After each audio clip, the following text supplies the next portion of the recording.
মন ভালো করার জন্য কবিতাই আমার একমাত্র আশ্রয়।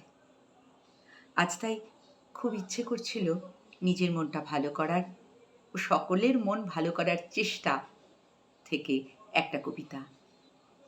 বিশ্বাস, কবি শঙ্খ ঘোষ।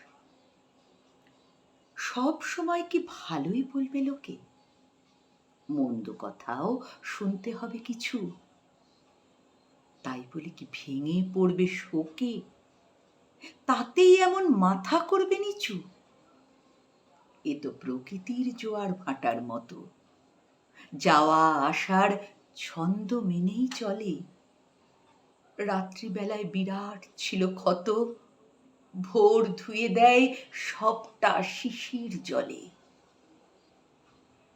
তোর মুখটাও যদি এমন কাতর, আমার জীবন শূন্য লাগে তবে। আয় তো দেখি অবিশ্বাসের পাথর সরিয়ে দুজন বাঁচি সগৌরবে। নমস্কার।